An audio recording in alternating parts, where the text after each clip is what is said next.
से तो बुझलिए रहे के गारंटी नहीं छे। फिर माय बाप जन्मल को कि अनजन्मे जन्म गेली।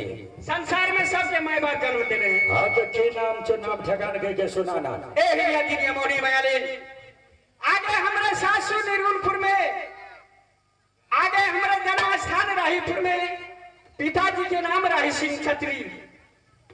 अब हमारे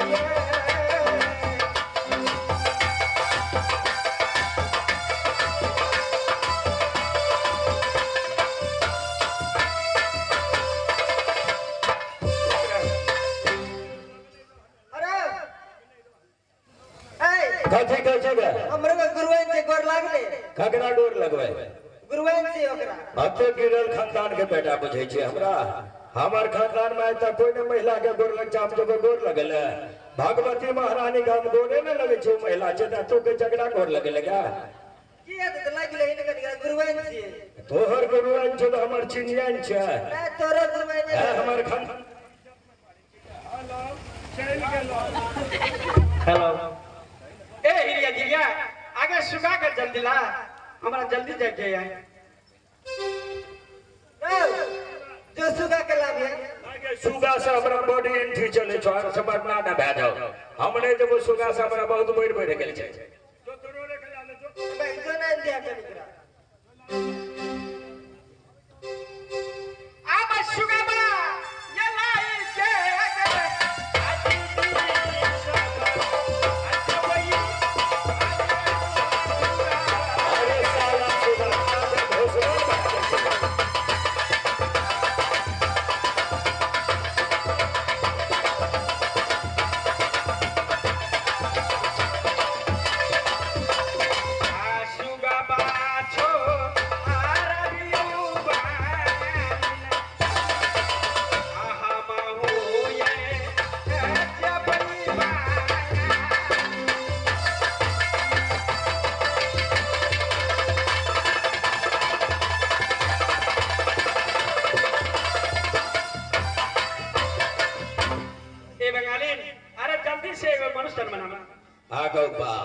सुगा के जो सुख रहल हता त टांग देलिए खाई लेने देलिए से एक साइड के रुइया झड़ के उजड़ा सुइया रुइया निकल गेल छे। खूब बाबू सुगा तो लट गेले देखि के रुइया उड़ गेले एक साइड के सुगा के।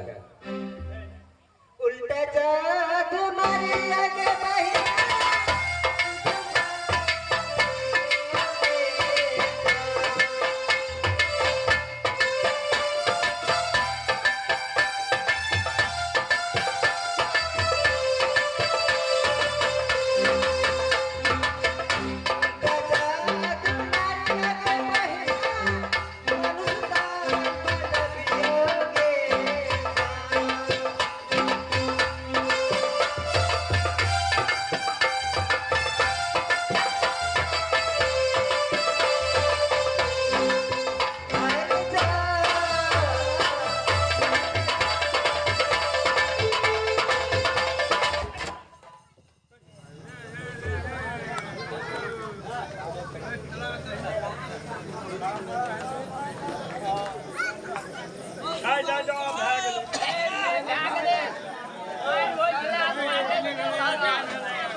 चलो लड़कर बेटा, ये दुनिया की माया में नहीं पड़े बेटा।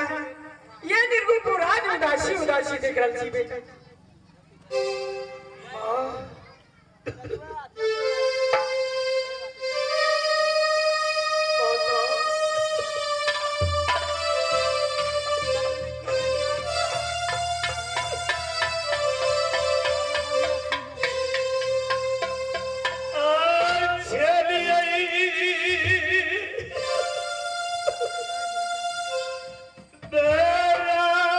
जहाँ क्या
मुलाकात करेंगे।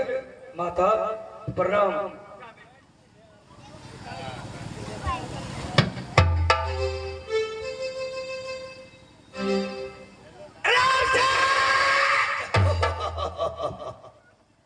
राम से जरूर खून का टीका लगाऊंगा, टीका लगाऊंगा।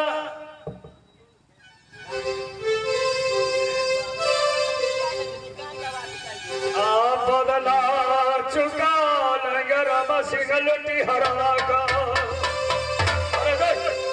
ठहर जाओ तो जरूर खून का टीका लगाऊंगा, टीका लगाऊंगा आज।